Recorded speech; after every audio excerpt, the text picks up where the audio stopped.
Welcome to Build FPV. I'm Michaela. This is Max. This is our 4th episode of our build series where we built this drone. We'll be giving it away in our first video. If you go comment, you have a chance to win this. Like, subscribe, share it with your friends. Today we're going to just be doing like a podcast style episode talking about SharkByte, DJI versus Analog, how to winterize your quads, and answering a couple questions. That's right. So let's get right into it, I think.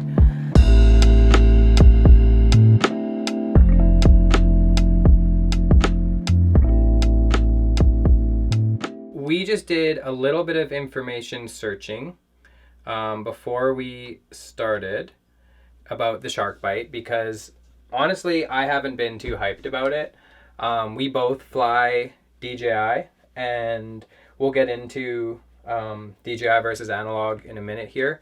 I learned on Analog. I'm not shitting on Analog. Analog kills it. Yet. But not shitting on it yet. Okay, so let's get into it. Let's just go to the Fat Shark website, and we were like, let's see what they have to say about it. They've got to have something. It's their product. And what did we find? They're not even talking about it on their website. This is fatshark.com, and they're hyping the HDO2s, and yeah, there's maybe did we just miss something? It's definitely not on the main page. Headsets? They're not going to put it at the end.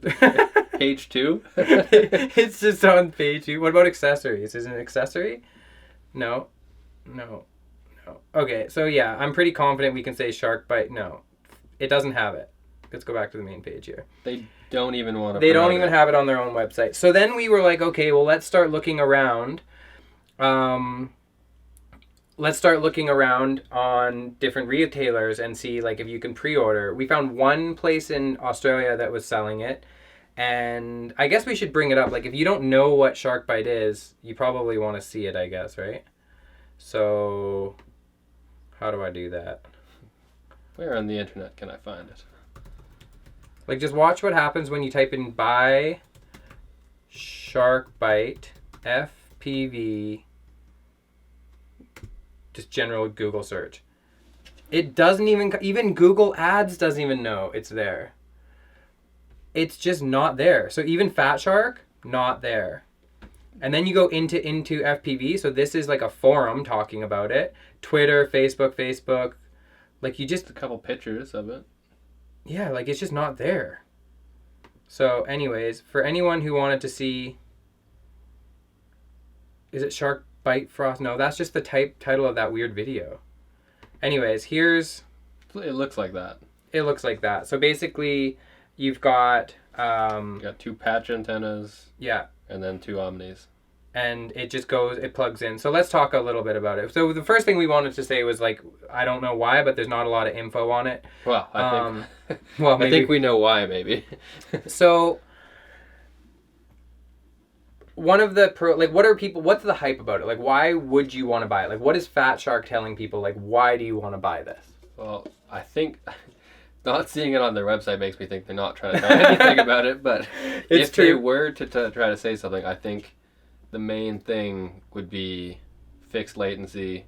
And for some people, I guess they like the analog breakup more than like a digital breakup stuff. Yeah, which I don't understand how they do that, but yeah, like it gets fuzzy and acts more like analog where it starts to like fuzz out. Another thing too, which we've got right here, is the size comparison. So people are saying like you've got DJI, which are pretty big and bulky, and then you've got, these are HD3s, so you've got Fat Sharks, which are quite a bit smaller, which I would bet that version 2 DJI, they're going to make them smaller. Like that's I bet the big hype of those.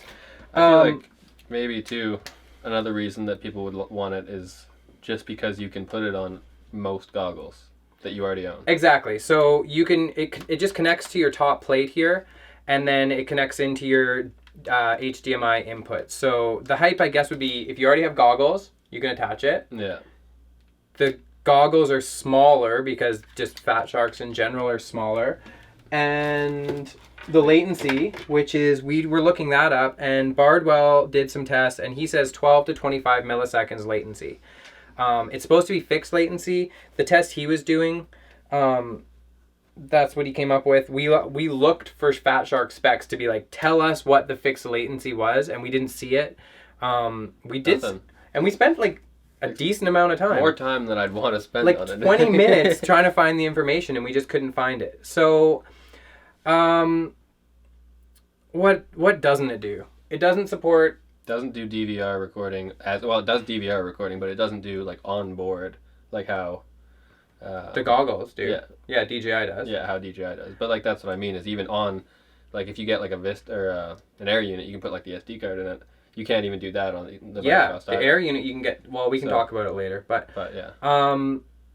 So I guess that's it doesn't support Betaflight OSD, which is the same as DJI. So it comes through the MSP tab or port or whatever, so you get some elements. So you can get like your battery voltage, you can get your longitude, latitude, like you can get your GPS coordinates, there's a bunch of stuff you can get, but it's not all the Betaflight OSD. To get into the menu, like into the back end of the VTX, you have to use stick commands the same as you would Smart Audio. What else do we know? Weight. So that'd be a pro. Yeah, the weight for sure. So there's no antenna included. No. But if you do throw an antenna on the SharkByte, according to Bardwell, he's saying it's around 22 grams, where the Vista comes in at like 31 grams. It's a pretty minimal difference, but it's definitely there is a difference there. Yeah, which I guess like, and then and that's the Vista with the regular camera. Yeah. If you were to use a Nebula, which I've heard they suck, which I haven't tried, which I do plan on getting a Nebula and putting it in our Beta 95 build. Yeah. But you save a little bit of weight. So when you're talking a quad this size, grams do matter, and especially if you're trying to build below 250 grams, that matters. But you save a little bit of weight. Another thing is that SharkByte is allowing third parties to make different cameras and whatever else. Yeah, so DJI has it locked down to Cadex.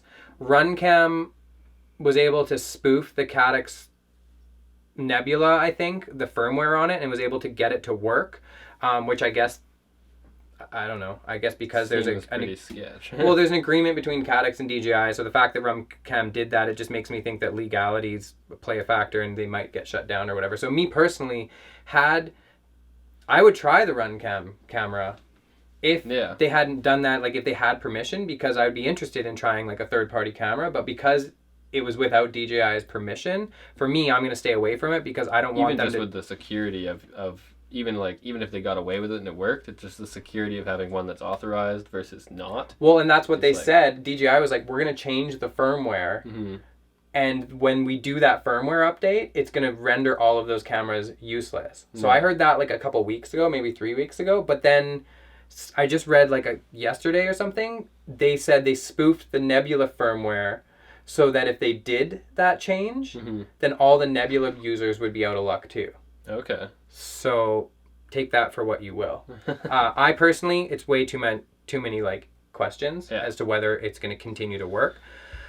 We talked about it connects to any Dominator Fat Sharks. So any Dominator, that's cool, I guess, if you already have the goggles. The one part that is, I don't know, once again, it's like, if you're I was thinking on a film set, because you can connect it to like HDMI, you could have a director looking at like a something, like a little monitor. Yeah. But then again, it's like, if you're at a film set, it's probably high budget enough that they're going to have the DJI and they're going to want to see it through HD, like proper HD. Exactly. So if you don't know, if you're trying to monitor what the DJI goggles are seeing on a monitor, you have to do that through a DJI Smart controller, which is like a controller that you can buy to fly like a regular DJI drone. Except for it costs about the same price as that DJI drone. Yeah, it's like more. It costs like more. $8.99 or something. Yeah, it's US like, maybe. It's stupid expensive, and it's got like this crazy crystal view screen, and it's really nice. And then you plug from your goggles into the controller, and then all of a sudden it shows up on the built-in screen.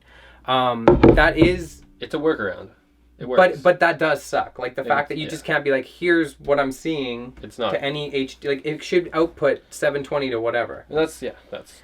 So they do have that going for them. SharkByte does. So we can move on as far as topics, but overall, what are your just your general opinion? Like, be opinionated about it. Like, what do you feel about it? I think Fat Shark butchered it, and they're slowly losing the market, and I don't think they will honestly recover unless they have a serious big move. But this seems like it was their serious big move. Yeah. So yeah, I don't know. Yeah, I agree. I think that Fat Shark, like when I have like 2 years ago when I started being interested in FPV, Fat Shark was like the move, and everyone was using them, and they probably held a huge market share. I don't know exactly how much, and I don't even think anyone saw DJI coming. Like No. there was not even any like whispers. It was like, oh, one day in the future it would be so nice. Like even Bardwell himself talked about how he thought it was impossible that like digital was going to be around, and now we're literally looking through like GoPros on it. Yeah. So my opinion is, I would way rather support a smaller company Without a doubt. like Fat Shark. Oh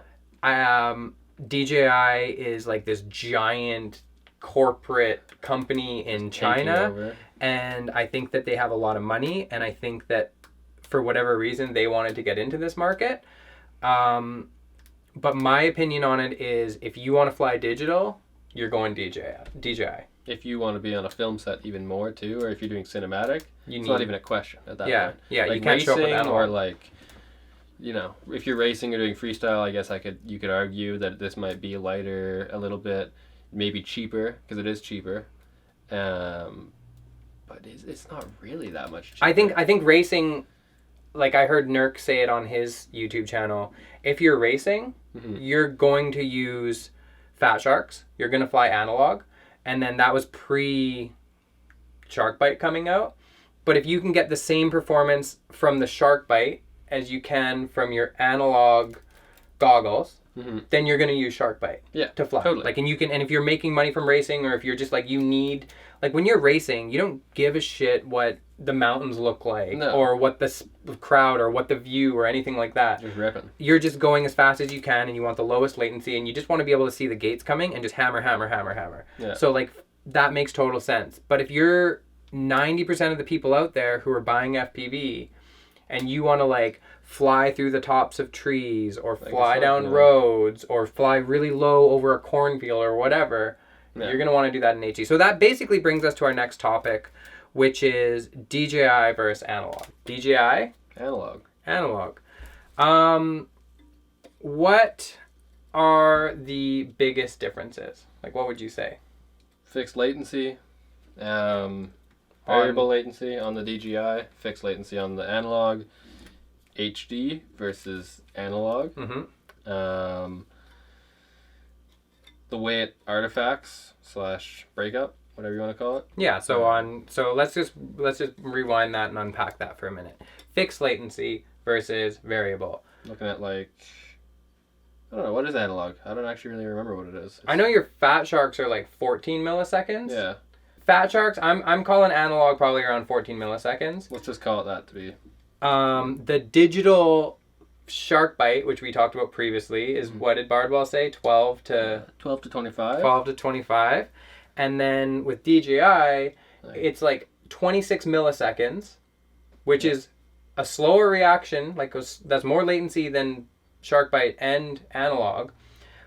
But I personally don't really feel it. Like, I'm sure if you're like a Mr. Steele doing flips right off the ground, or you're a racer, that's why racers are still on analog, all those things, then yeah, I think you'd feel it. But for me, the way I fly, pretty good.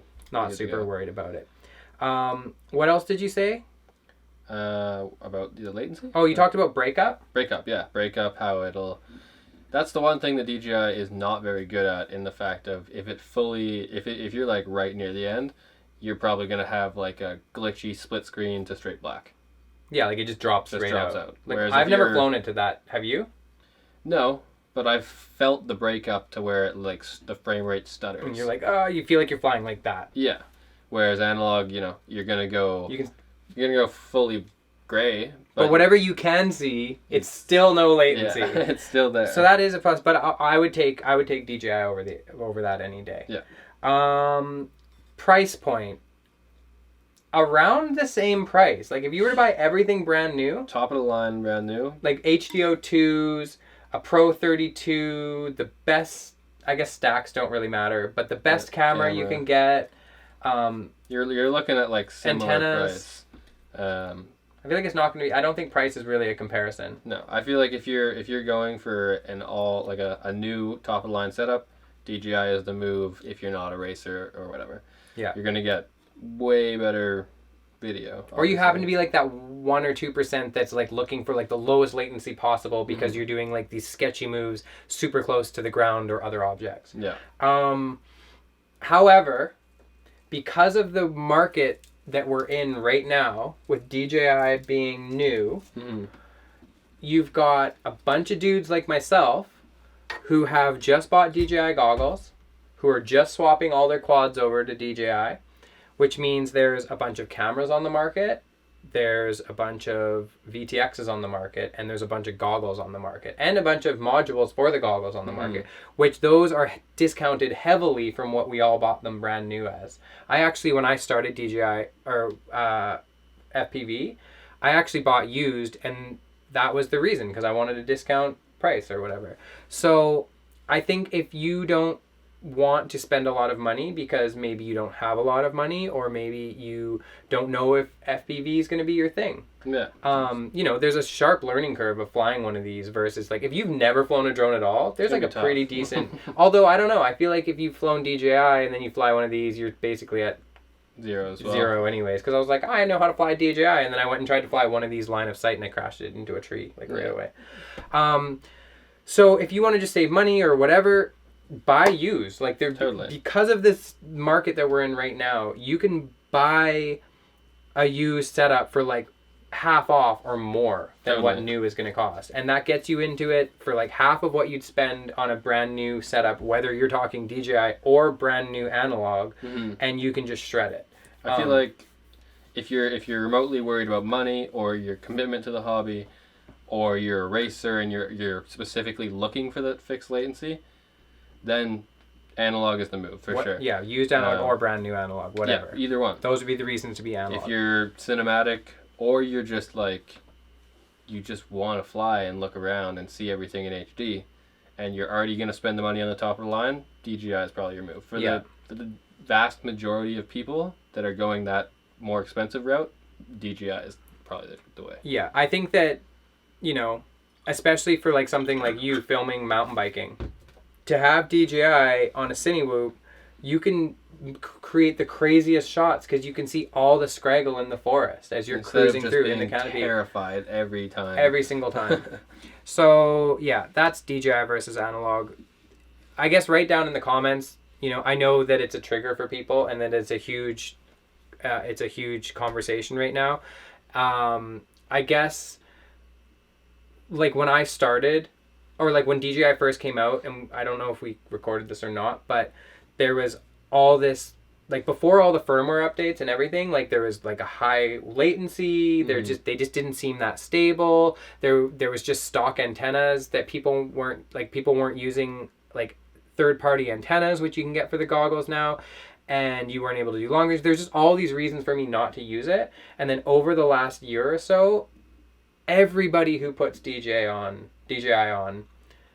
likes DJI. And that's almost something else to say too, is like, I'm sure that everyone who flies FPV has been like, oh, I gotta show this to my friend, and then like you put the goggles on them and they're like, oh, that's cool. That's and what you're seeing? They look at this like sketchy thing. They've seen your GoPro footage online or something on Facebook, and they see your sketchy analog and they're like, oh, that's what you're doing. Or like a director, and you show them like your shot, and they're just like, what am I looking at? Yeah, 4x3. Yeah, you put the DJI on there and you show it to people. You could show a person off the street and they would be like, what?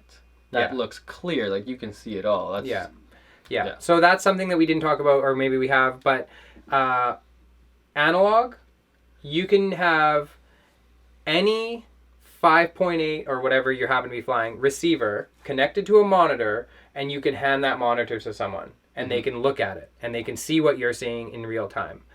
DJI, you have to have the smart controller, which is similar to a controller like this, but it's got a built-in screen, and then you connect your DJI goggles to that, and this control, like that controller, not this one, but the DJI smart controller is like stupid expensive. Yeah.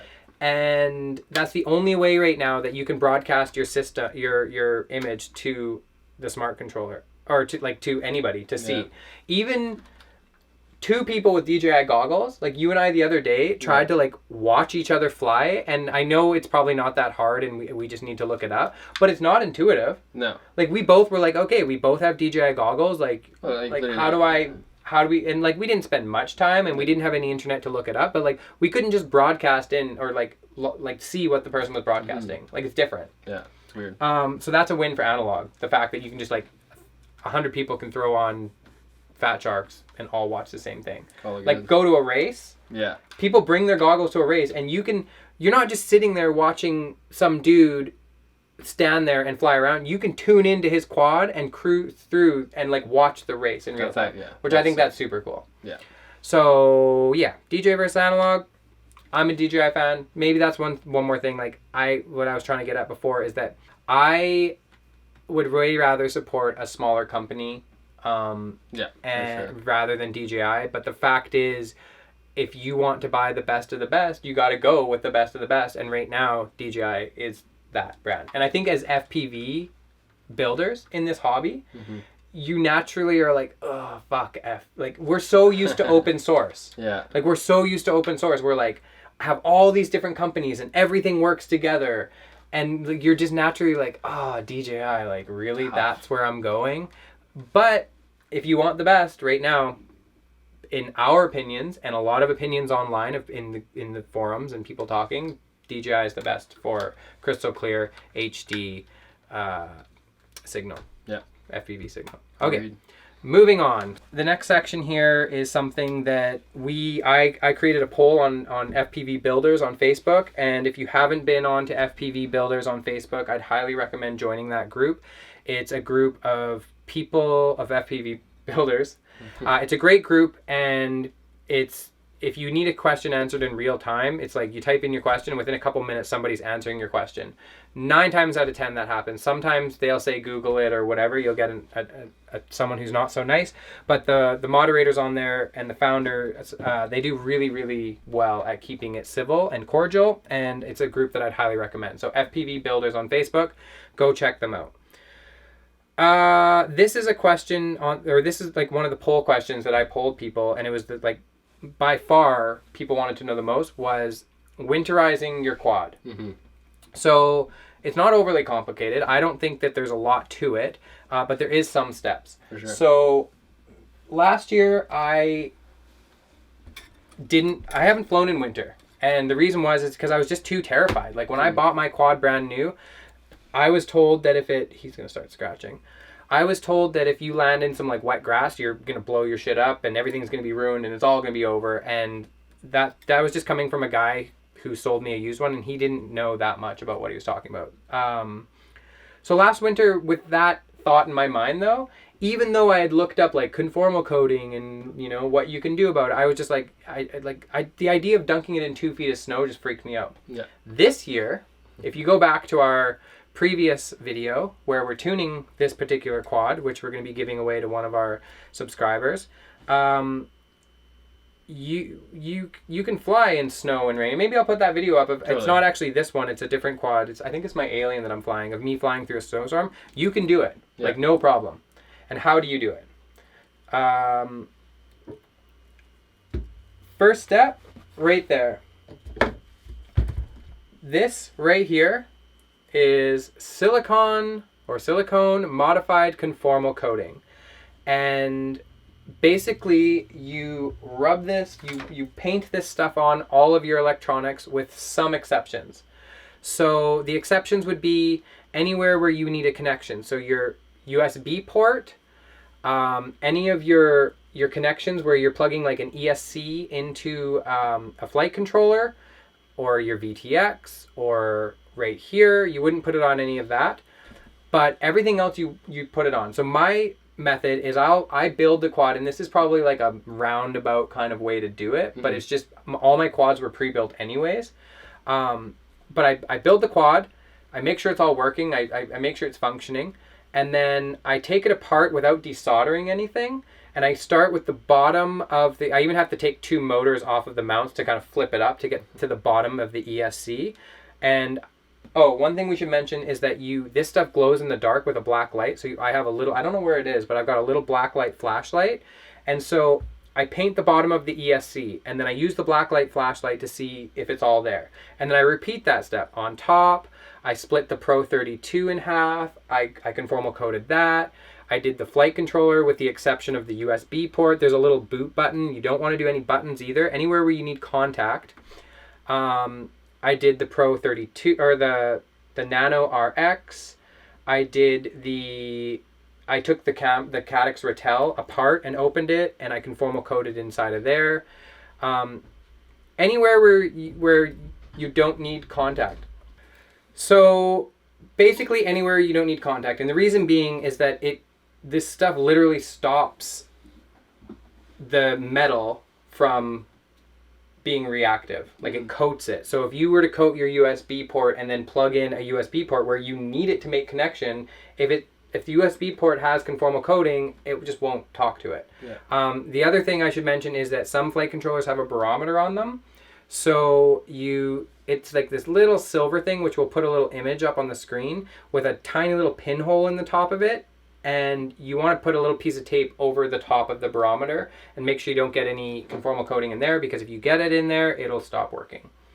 Sweet. What else? What else can help us in the winter for winterizing our quads, for flying in the winter? Well, something that you were experiencing when, hopefully, I guess we'll show that video, but what you were experiencing was if you're flying in a rainstorm or a snowstorm, your lens might get a bunch of snow on it or whatever. GoPro, same thing. So this is something we haven't tested, but I've heard it works.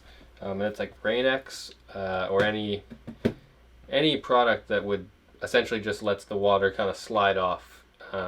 They make them for GoPros. You were saying it's actually made for car windshields. Yeah, it's like a liquid chemical that you just like wipe on, wipe off. I think I haven't used it, but I think it's just a liquid that you like wipe it on, and then the water beads off. So putting that on the GoPro lens or maybe on the both of them there, that definitely would help. And yeah, we haven't tried that, but I think that's something definitely that I will do. Yeah, for sure. And try it out. You've said that if you're flying in the rain's gonna beat off generally anyways. Like I honestly think flying in the rain would probably, unless you got like a drop building up maybe. But in the snowstorm that I was flying in, like I wasn't able to get the full pack out of, like I wasn't able to fly my full whatever 5 minutes because the snow was just building up and it almost looked like a foggy day, and like I was feeling like I was getting out of control with it. You definitely aren't doing precision flying when you can't see like that. Next, batteries. So I'm just gonna bring this up on the screen. Where are we here? Does cold weather affect your LiPo batteries? I think most people would know that it does, but here's the answer. LiPo batteries in cold temperatures don't mix well. The discharge rating of a LiPo battery is directly affected by the temperature of the battery. When the temperature of the battery is below 50 Fahrenheit, 10 degrees Celsius, you'll start to notice performance drops. Significant issues start to occur when the battery gets below 20 Fahrenheit, minus 7 Celsius. Let's unpack that. I personally think that that's being generous. My rule of thumb, okay, so first of all, the discharge rating of this battery is 120C, and it's saying that if it gets cold, when I'm flying, the chemistry of this battery is designed to output 120C, which is a lot of power really quickly, which is what LiPos are designed for, because these motors just go super fast. They draw a lot of power. So all of a sudden I punch out and I'm trying to spin these motors up really quickly. And if this battery is below what this says, 50 or 10 degrees Celsius, this battery, if it's cold, it won't allow the voltage to come through and be distributed to the motors. It just can't do it. It's almost like, think about like a frozen pipe or something. Like water just can't move as quick if it's all icy and chunky in there. This is saying if you keep your above 10 degrees Celsius or 50 Fahrenheit, that you'll be good. Me personally, I think that you want to be more like closer to like 70 degrees or 20 degrees Celsius, like around room temperature. Yeah. And I'm sure you could go a little colder and you could do it. Yeah, I've done it at like, just outside my backpack when it's, let's say, 7 degrees, 5 degrees, whatever. You'll definitely notice if you're on your last battery after you've flown a couple, you notice the voltage sags there. Yeah. As you fly, the battery heats up a bit, so it does, I guess you could say, even out, but you don't get that lost voltage back. Yeah. You're still... Yeah. With the DJI quad, sometimes if it's cold and I haven't been able to warm up my battery, I'll like just start hovering it and just let it sit and hover and warm itself up that way. And you can actually watch on the DJI apps, not FPV, I'm talking like a Mavic or like an Inspire or whatever, an Air. You can actually watch the temperatures rise on your battery. But I think that you want to go with room temperature would be the safe bet. So how do you do that? You were mentioning something that you'd seen before. Yeah, so I've seen both, I guess you could say the professional version, which is like a real, I think it's Mr. Steel, one of his brand there, like a lunchbox sort of thing that has like a plug-in, so you can plug it in, charge it, and then bring it out, hike up the mountains, whatever, and it'll just kind of keep them warm, and I think it has a little heater in there. Then the ghetto way of doing that would be you could just go get yourself a lunchbox, some like hand warmers or something, and crack them all, put them in there, and keep your batteries a reasonable temperature for whatever the duration is. Yeah, like a double-walled, like little mini cooler. Yeah.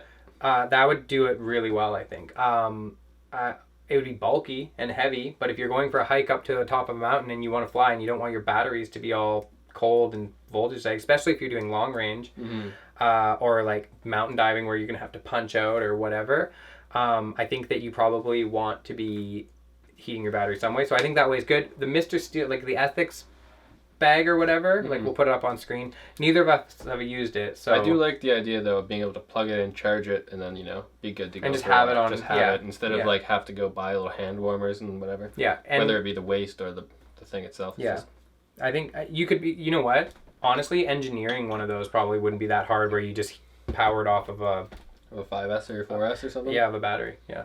Yeah. So, anyways, keep your batteries warm is the moral of the story. Yeah. That's another thing to winterize. Like, you don't want to be flying, like, hanging out in, like, -0 Celsius temperatures and have your batteries all lined up on your car, top of your car, and try to fly those. At least just heat up your car and leave them in there. That's where I was leading with that, is that, like, when we're flying near a car, we just turn on our car and have them in, like, in front of the heater, maybe in the windshield or whatever, with the air blowing on them, and that keeps them nice and toasty. For sure.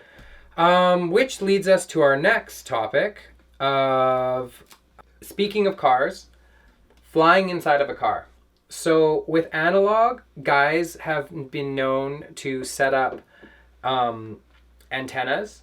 Like, basically it's like a ground station on the outside of their car, and then there's different ways that you can get the signal to your goggles, to your Fat Sharks. Like, if you're flying all around yourself and you're sitting in a metal box and you just have, like, your goggles, like your regular antennas on your Diversity, the metal of the car is going to mess up your transmission. Same thing with DJI. We were sitting in the car the other day because it was snowing and kind of cold, and we were getting not nearly as much distance. If you're just going to rip a park, like... Whatever. Yeah, whatever. You're good to go. Like, you want to get 100 meters out of it? Totally. No problem.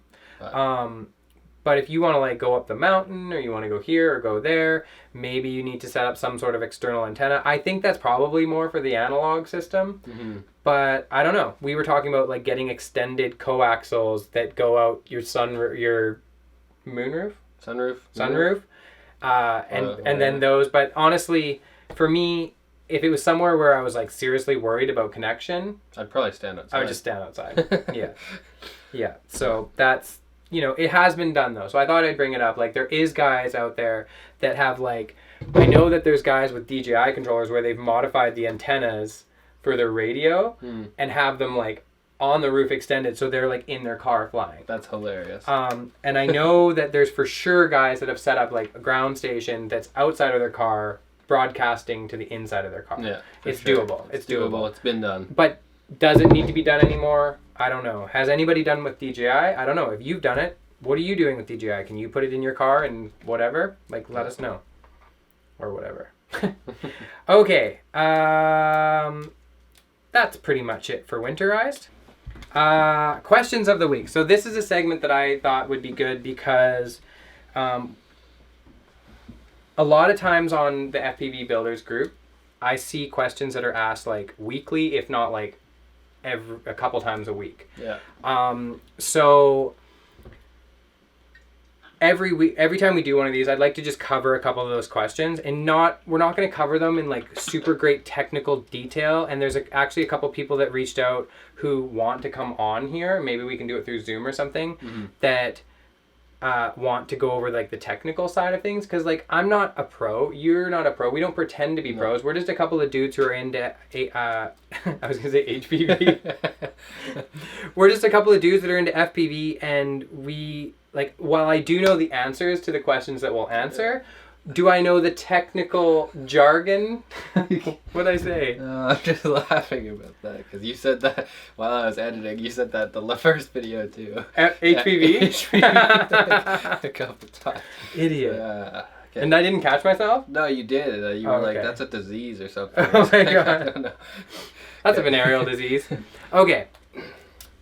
Well, we do know the answers to like the questions, and if we don't know, we'll find them out. But these questions are questions that literally noobs are asking on the forums a couple times a week. And the first question that we're going to cover, the first ever question, is a question that I was guilty myself of asking. And people are really nice about it on FPV Builders. People are really nice about it, but like they once in a while you do get like the asshole who's like, fucking Google it, don't you know the search function in the group, like, and you're like, dude, why are you on these groups if you're getting like, why are you triggered by that? However, they do get asked a lot, and I figured we just start covering them on here just because there's one more place that you can find out before you need to ask it. So the question is, I just finished building my quad. Everything works. It's plugged in, my modes are set up, I'm super pumped, I'm ready to fly the bitch. I just want to arm it without the props on and test it to see if like it throttles up and whatever. Okay, so they do that, and then all of a sudden the motors wind up, again, props off, but it's just like, and it just goes off. Like the motors just spike, and they're trying to move their throttle down, and it doesn't do anything, and they have to turn it off. So as a newbie, I'm thinking, well, shit, if it does that with my props on, because you hear about flyaways, like as a newbie, you hear about flyaways where you give it a little bit of throttle and it fucking shoots to the moon, and before you can, and you don't have a failsafe out or whatever, and it literally just flies away. Yeah. So you have that fear in your back of your head. So when you do that and you don't have the props on and you start your quad, you arm your quad and you throttle up, and then it's not responding to the throttle, that's what you're envisioning happening. That's not what's going to happen. Most of the time, I would assume. Yeah. What's happening is that while in air mode and you have no props on, your quad, when it's flying and it's feeling the throttle up, and it knows, Betaflight knows where the position of the throttle is, and the PID controller knows too, it's expecting there to be like a pushback and thrust. So the answer to the question is no, your quad's not broken. No, you don't have any problems. The way to fix that is put your props on, take it outside, and try test hovering it. Of course, if it's a brand new quad, you should always be ready to disarm it if it goes crazy on you, and you definitely don't want to be standing over top of it or anywhere near it or have a dog near you or whatever, like common sense things. But like 99% of the time, if you experience that problem with props off, put your props on, go outside, try test hovering it, and it'll work. Yeah. If anyone has more technical details and they want to put that down in the comment section, feel free to do that. But the short answer is just go put the props on and try it outside in a safe manner. Another question that people often ask, and I'm guilty of thinking I broke my drone because of this as well, is motor direction. So if you have the props on and you fire it up for the first time, you're stoked, you get it up in the air, and then it just like does any number of weird movements and crashes back into the ground pretty the quickly. motor's cut. Yeah. Like it goes zip, and then it cuts. That's, probably because your motors are spinning the wrong direction, or one of them is.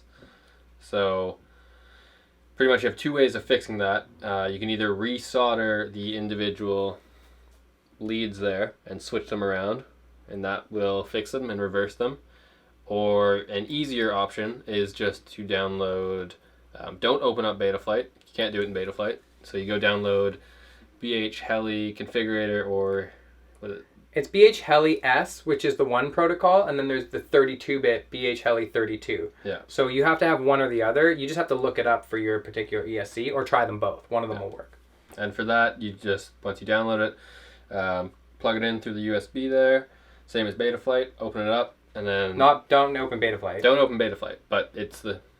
Plug it in, open up BHeli 32 or whichever one you have, plug in the battery, and then you hit read, I believe, and then it reads your ESC, goes through just like a quick, lists them all out for you, and then you can individually select which ESC you want to change, and then you can change whichever one's motor direction from there. And yeah, to add to that, I don't know if you said it, but you want 2 going counterclockwise and 2 going clockwise that are opposed, like kitty corner from themselves. So like the front left and the back right, for example, on this quad are going clockwise. And it'll show you in Betaflight, like when you're plugged into Betaflight on one of, like I think the setup screen, it shows you which way that Betaflight is expecting those motors to go. And that's the direction that you want those motors to be spinning. And you can, if you don't have your props on or anything, you can test that in both of them, both Betaflight and in BH Heli. You can just put like a piece of string or something on the motor and see which way it spins the string. Yeah, some guys take electrical tape and tape it on as like a little flag on top of like the bell. Yeah. And then you just turn it on really slowly in the motors tab. But we can't stress enough, props off when you're doing that. Do not do it with props on. Which I'm pretty sure I did in the last video. But don't do it. It's a stupid thing to do. And yeah, get the motors spinning the right direction. 9 times out of 10, that'll fix it. Yep. I agree with 100% with that. Another thing that could be happening is that your flight controller or your ESC is oriented wrong, meaning coming from the manufacturer, it can only be placed one way on your stack. So forward, back, left, right, whatever. You can, if you mount it differently for whatever reason, you can make changes in Betaflight. I'd say 90% of the time people mount them the right way anyways, which leads to, if you're experiencing that problem, it's probably the motor direction. But if it's not the motor direction, the next thing you would look for is your orientation of your flight controller and your orientation of your ESC. And we'll leave links down in the description to how to deal with that, because we aren't the people to be explaining that to you. Just how to look for it. I think that's it for questions, right? Yeah. Just a couple questions? Couple questions. If you guys have questions, or if you want us to cover a question, if you're like scrolling through FPV Builders or any other forum, and you're like, Jesus Christ, why is this being asked so many times? Throw it down in the comments, and we'll pick a couple and we'll cover them. All right, moving on. To start, I just wanted to start with this. I think it's pretty funny. It's clearly triggered a lot of people, because if you look, it's got 168 comments right now. And a guy by the name of Carlos J. Ramirez posted. I don't think it was his post. I think he just thought it was funny and thought he'd trigger like half the fucking population of FPV. But he said, "You're not a true FPV pilot if you have someone else build/fix your quad. Change my mind." What are your thoughts? Debatable. I feel like I agree with it. Okay, so you agree with it? I'm going to go ahead and say I agree with it, just based on my own, like, until I had repaired my drone or fixed it or built one, I wouldn't have considered myself to have as good of an understanding or, like, comprehensive of how it works. Okay, so That's right. You have to look at the word true FPV pilot. Yeah. Like a true FPV. So like when I think of like what a pilot's job is to do. Like, this doesn't say you're a true FPV quad mechanic. Mm-hmm. Like, we're talking, like, pilot. Like, we're using the word pilot. And that's a whole other concept, because there's a lot of pilots out there that are like, fuck you motherfuckers playing with toys and calling yourselves pilots. You're a drone operator. Yeah. And I personally am I agree that you're operating a drone, you're not piloting it. I think you have to be on board.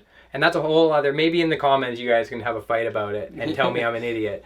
But that's a whole other conversation. But however, this right here is saying you're not a true FPV pilot. Well, if you're looking at the word definition of pilot in this context, you're talking about flying it.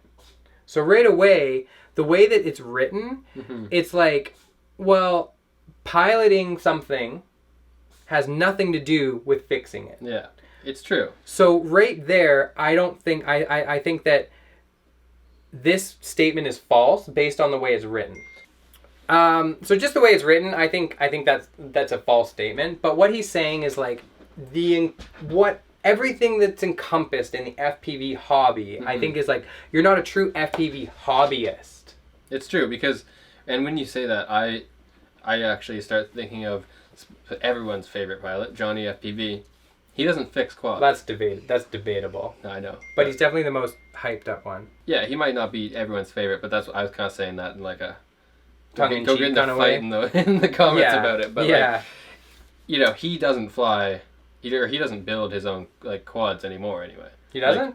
Like I know for a fact that the production company he works for, he is a pilot. Like he has there's a technician, there's they have like, they're at the point where they have a camera operator, a drone flyer, and then they have maybe a focus puller if they're doing that. I don't know why they're doing it. But they have different people that do different things. And in that case, it's like, if I was to go around and say like, oh, Johnny FPV is not a real pilot, I guarantee some people would be getting pretty pissed at me. Yeah, he's a good pilot.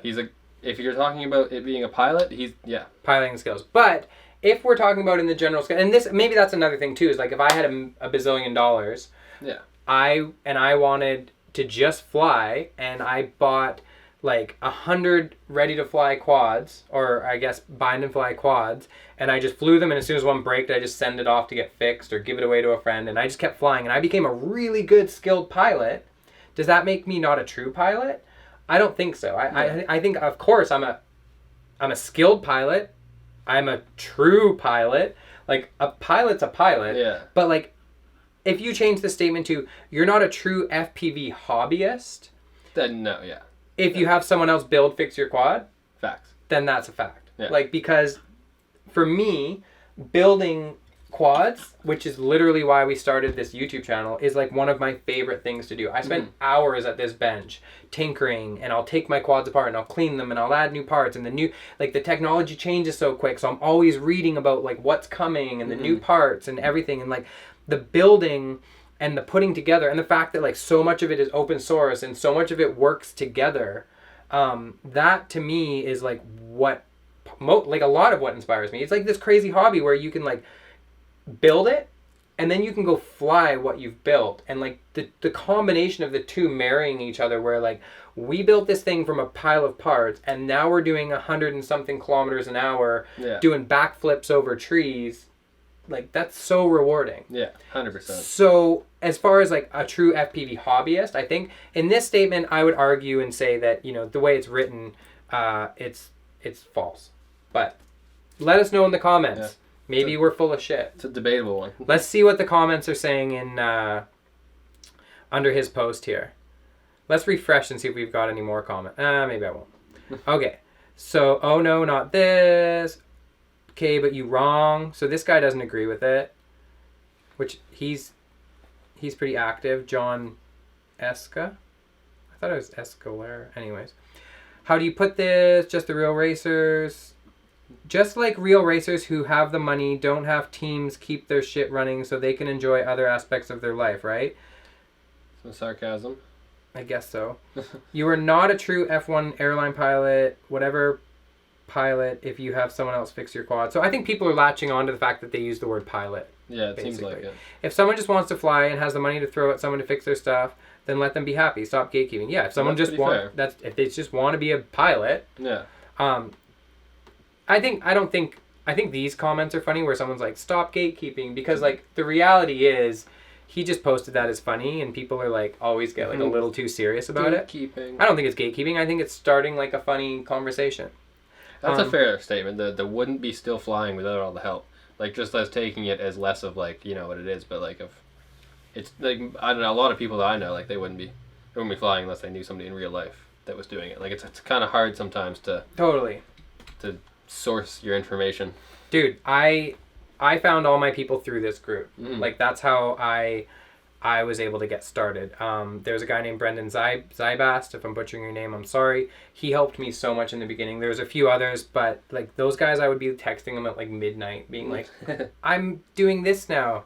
I wish I could remember the guy who helped me in the very beginning before him. But anyways, there's a lot of people out there that are willing to help you. Like that's the thing about this community. Like literal strangers will help you if you don't have someone in person. But also like because you had me in person, like you would text me or I would come to your house or we would sit down and just figure it out. And like it is kind of one of those things that's like way easier to do if it's grandfathered in. For sure. And the information is passed in real time from person to person rather than looking up 7 different Reddit threads and trying to figure out what you're reading. Especially with all the customization of parts. It's like, oh, dude. And you literally can put them together so many different ways. Which is what this is about. This channel's about. Yeah. We're going to be doing that. Building all kinds of different things. Seems like most people are disagreeing. Yeah, I disagree. This is one of the stupidest things I've seen on the interweb. There's the author agreeing. This one agrees. Way to go. Way to be different. You're not a true Formula 1 driver if you have someone else replacing your worn-off tires. So the driver is also a pit crew. I don't really know what they're talking about. Let's see what they said about that. Okay, I'm going to have to turn off the comments before this gets out of control. Yeah, I feel like most people are saying they disagree. Like, the majority... Comments are back on due to an individual's request who shall remain anonymous. We live in a democracy, so everyone is entitled to say what they say. That's so funny. To say what they please. Pilots fly, techs repair. Why not be both? It's a fair point. And Thomas kills it. Thomas Emtage, all around. That's the with the least amount of words. That was what we just said. The most impactful with the least words. Yeah. Pilots fly, techs repair. Why not be both? And that's a fact. Yeah. If you want to be, yeah. Okay. Heck yes. I want to find some like really salty comments. I have a belly button. I don't, you prick. Thanks for bragging. You're not a true gatekeeper to this hobby unless you develop snotty opinions and post them on social media. Dude, that's the one. Silky Johnson, player hater of the year. Okay, to be a true FPV pilot and be any benefit to the community, you have to be able to build and fix your own quad and not pay someone. You have to. Okay. If you wanna be a wannabe,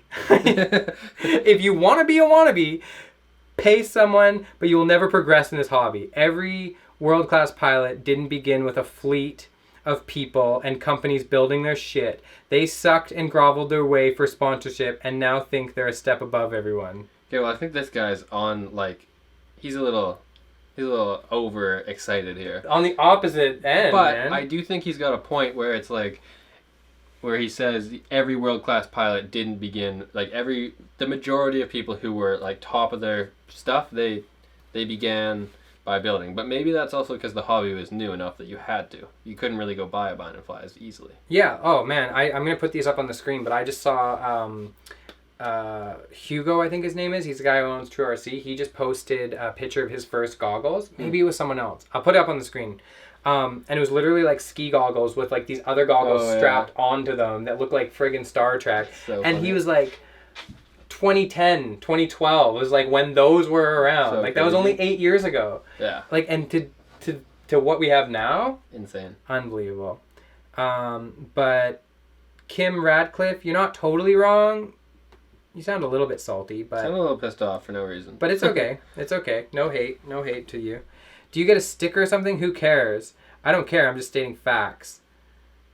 I didn't know there were untrue FPV pilots. I thought anyone can enjoy flying. Apparently there's a checklist of some sort. I think that's just like classic humans. We're just clicky.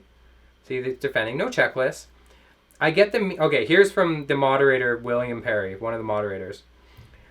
I get the meme is supposed to be a statement for you. In all fairness, not everyone is great at understanding the technical side of FPV. I have customers that I built for that can fly the crap out of their stuff, can adjust camera settings, and do basic soldering for repairing if needed. It's kind of like saying an Air Force fighter pilot outs a real pilot because he can't repair the jet as well. The meme is this guy replies, the meme is pretentious and not helpful to grow the sport. I know guys who build all day and couldn't hover and vice versa. The original poster is just saying he's a good builder. Yay for him. I agree. Yeah. I don't know. I think the conversation's good. I think it like talks about like what, you know, like what's important to people in the hobby. Like people get so pissed off about this kind of stuff where like, yeah, they get pissed. You know, again, I've seen so we don't need to go through any more comments, but I've seen a similar debate where people are, is a drone a toy? Oh. Or is it a tool or like a device or whatever? I forget what even like, if you don't call it a toy, what else do you call it? Like I call my Sony camera a toy. Like it's a camera, but it's like a big boy toy. Yeah, it's like, a big boy toy. Like if I got a one wheel or an electric skateboard or an electric bike or a dirt bike or I was gonna say a snowmobile or whatever. If you're not using it to make money, it's a toy. Yeah. If you're using it to make money, it's a toy that's also a tool. Yeah. That's how I look at it. That's fair. People get salty, man. Like you start telling like grown men they're playing with toys, some people get fucking pissed. I feel like that makes me even more hyped. Like shit, if you can make a living playing with toys, then it sounds even more fun. Or even if you just get off. Yeah. Like if you just get off playing with toys. Like if that's your jam and you're stoked. Fair. If you're a grown ass man playing with toys, having a good time, you're doing something right in life. That's my opinion anyways. If you want to build, like I guess like for whatever your opinion is, and maybe you guys can get into it in the comments, but for whatever your opinion is, I'm personally like, do what you want. If you can afford someone to fix it, fair enough. I'd probably do the same if I just had the money to always have fun. And if you don't like building, I mean, like I would like building, but like if I could just be like, I'm gonna crash this directly into a tree, and it's gonna be fixed by tomorrow, and I don't have to do anything about it. You'd probably fly differently. I'd probably fly differently. You'd probably be a better pilot. Yeah, because you just lose it on the top of a mountain, grab another one. I'll hire somebody else to go get it. Yeah, like that kind of stuff. But like for me, this hobby, building is like one of my favorite parts of it, and that's like it's what I do at night. Yeah. Like that's what I do for enjoyment. So I 100% agree. Building, in my opinion, is something that goes hand in hand with it, and you should definitely do it. But it doesn't have anything to do with your piloting skills. No. If you shred, then you shred. You shred. Okay. So that pretty much wraps it up. Yep. I think we covered quite a bit of ground there. Yeah. Let's talk about the next video. So now that we've done a complete cycle of 4 videos, the next video for us is going to be another build. Our vision for this channel was to be building quads that like we wanted to see with new technology, things trending, whatever is new. Yeah, interesting things. Like I've talked to a guy that's done like this crazy nylon printed frame. He's going to give us one of those, and we're going to test the durability of it. But the next video, the next build that we're going to do is this guy right here. Maybe we'll bring it up on the screen as well. This frame right here doesn't have any packaging. It comes from airbladeuav.com, which is a company based in Vancouver.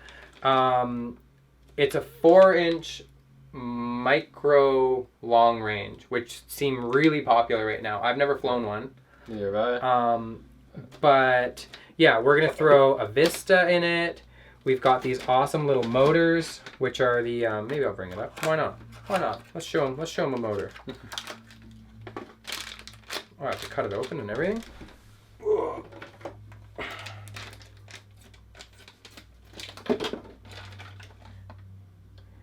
they've got these custom awesome little motors, which these are Airblade motors. They actually had on their website, they had like a deal where you get the motors and then you get the flight controller as well. So this is a Beta FPV all-in-one 20 amp brushless flight controller. They're made for toothpicks, I guess, but I've never built something this small. But so yeah, we've got that. And then we're going to put crossfire on it. And what else is interesting? We're going to throw GPS on it. We're going to throw a beacon. And then here's kind of what I'm... Batteries? Yeah, this is what I'm most stoked about. What size is that one? There. It says it on the end, I think. It's a 3S. Okay, so you have, what size is it? 850. So that's an 853S LiPo. Yeah. I've got a 554S LiPo. And then we also have, where is it? That white box there. We also have these guys, which I'm excited to do. So we're going to custom build,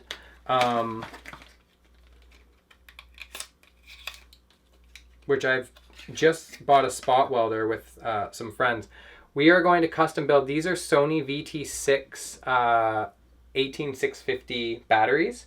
And so we're going to build, my plan was to do a 2S and a 3S, but I think I might have botched that, and I think you can only do 3S and 4S. Yeah. But the idea is that you can, I think, keep it under 250 grams with these guys. So I bought a spot welder. We'll build these batteries on the next, we'll build a couple battery packs on the next build. Yep.